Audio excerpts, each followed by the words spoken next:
Hello बच्चों, चलिए प्रश्न को पढ़ते हैं। निर्वात में संचरित किसी विद्युत चुंबकीय तरंग के लिए चुंबकीय तथा विद्युत क्षेत्रों के आयामों का अनुपात है। और इसके लिए हमें विकल्प दिए गए हैं बच्चों, ए बी सी और डी। पहले विकल्प में कहा गया है निर्वात में प्रकाश के वेग के बराबर, निर्वात में प्रकाश के वेग के व्युत्क्रम के बराबर, निर्वात में चुंबकीय व्याप्तता या फिर चुंबकशीलता बोल सकते हैं आप इसे, तथा विद्युत सुग्राह्यता या फिर विद्युत प्रवृत्ति के अनुपात के बराबर, या फिर इनका अनुपात कितना होता है, एक। तो इन चारों में से हमें सही विकल्प बताना है। प्रश्न को हल करने से पहले हम प्रश्न के लिए मुख्य अवधारणा लिखते हैं। तो प्रश्न के लिए मुख्य अवधारणा, मुख्य अवधारणा में देखिए हम एक सूत्र लिखेंगे बच्चों, उसी की सहायता से इस प्रश्न को आसानी से हल कर देंगे। ठीक है, तो सूत्र यहाँ पर लिखूंगा मैं कि हम जानते हैं ई नॉट बराबर होता है सी बी नॉट। ठीक है, तो यहाँ पर ई नॉट क्या होता है हमारे पास, ई नॉट होता है हमारे पास विद्युत जो हमारा क्षेत्र होता है उसके आयामों की बात करते हैं हम यहाँ पर। और बी नॉट का तात्पर्य होता है चुंबकीय क्षेत्र के आयामों की से हमारा ये तात्पर्य होता है। और सी क्या है हमारे पास, ये प्रकाश का वेग होता है बच्चों। ठीक है, तो ये सूत्र आपको इस प्रश्न के लिए याद रखना पड़ेगा। ठीक है, यहाँ से बच्चों हम इस प्रश्न को हल करते हैं। देखिए, सबसे पहले हम बात करेंगे कि भाई चुंबकीय विद्युत चुंबकीय तरंगें क्या होती हैं। पहले मैं लिख देता हूँ विद्युत विद्युत चुंबकीय विद्युत चुंबकीय तरंगे। ठीक है, चुंबकीय तरंगे।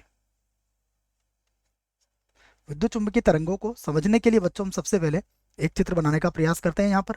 ठीक है, देखिए ये मान लीजिए मेरे पास कुछ इस प्रकार से चित्र इसको बनाया जा सकता है। ये मान लीजिए जेड अक्ष है, ये मान लीजिए वाई अक्ष है, और ये हमारा एक्स अक्ष है। अब क्या होता है, देखिए थोड़ी देर के लिए मैं मान लेता हूँ कि वाई अक्ष के अनुदिश विद्युत चुंबकीय तरंगों के आयाम है। इसके वाई अक्ष के अनुदिश है बच्चों। ठीक है, तो वाई अक्ष के अनुदिश को बनाने का प्रयास करता हूँ मैं। देखिए ये इसके आयाम मैंने यहाँ पर बना लिए, ये वाई अक्ष के अनुदिश हो गए। ठीक है, कुछ इस प्रकार से। और उसके बाद जेड अक्ष के अनुदिश में क्या करता हूँ, चुंबकीय जो मेरे पास दिया गया है चुंबकीय तरंगों के आयाम बनाता हूँ। ठीक है, चुंबकीय क्षेत्र जो होगा उसकी तरंगों के आयाम, तो ये जेड अक्ष के अनुदिश बनाने का प्रयास करते हैं। कुछ इस प्रकार से बना सकते हैं इसको। ठीक है, इसको ये जैसा भी चित्र बच्चों, थोड़ा सा कच्चा चित्र ही मान लीजिए आप इसे।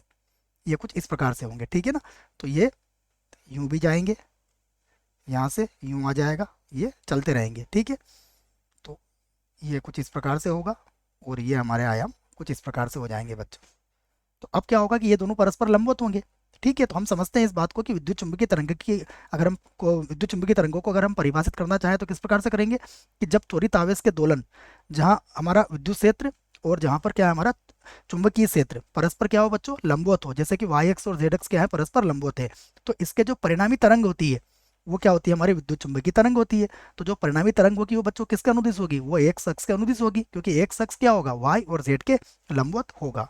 ठीक है, तो अब हम आगे बढ़ते हैं। देखिए इस बात को समझने के लिए, अर्थात बच्चों हमारे एक बात समझ में ये आ गई है कि विद्युत चुंबकीय तरंगों की परिभाषा से कि हम ये कह सकते हैं कि अतः विद्युत चुंबकीय तरंगे आवेशहीन होती है जहां वह विद्युत चुंबकीय क्षेत्र और सॉरी बच्चों, विद्युत क्षेत्र और चुंबकीय क्षेत्र के प्रभाव को क्या करती है, निरस्त कर देती है। अर्थात ये एक शख्स पर क्या होंगे, या एक शख्स के अनुदिश क्या करती है, इसको निरस्त कर देती है बच्चों, क्योंकि दोनों के लंबवत होती है। ठीक है, तो ये बात हमारे समझ में आ गई। अब आप देखिए हम एक सूत्र जानते हैं, इस सूत्र को मैं यहाँ पर लिख देता हूँ जो कि मैंने मुख्य अवधारणा में लिखा है। ठीक है, तो ये सूत्र क्या है, हम यहाँ से लिख लेते हैं कि हम जानते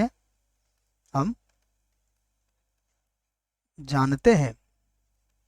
ठीक है, क्या जानते हैं हम, देखिए हम जानते हैं ई नॉट बराबर सी और बी नॉट।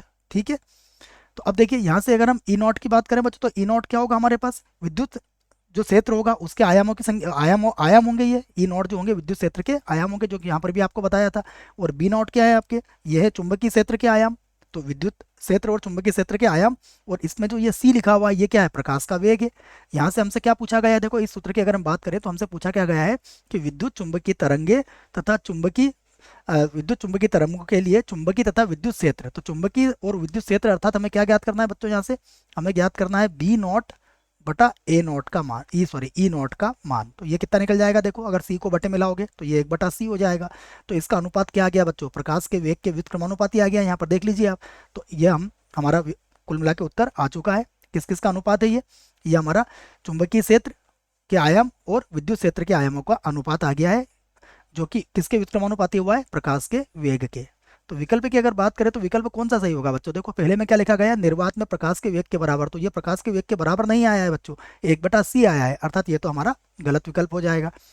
निर्वात में प्रकाश के वेग के व्युत्क्रम के बराबर है, तो देख लीजिए ये निर्वात में प्रकाश के वेग के व्युत्क्रम के बराबर ही है, अर्थात ये जो विकल्प है हमारा ये बिल्कुल सही विकल्प होगा। ठीक है, और यहाँ पर चुंबकशीलता और विद्युत प्रवृत्ति की तो कोई बात ही नहीं है बच्चों, अर्थात ये विकल्प भी गलत होगा और अनुपात 1 नहीं आएगा, क्योंकि सी का मान 1 के बराबर नहीं होता है, अर्थात ये विकल्प भी हमारा गलत हो जाएगा।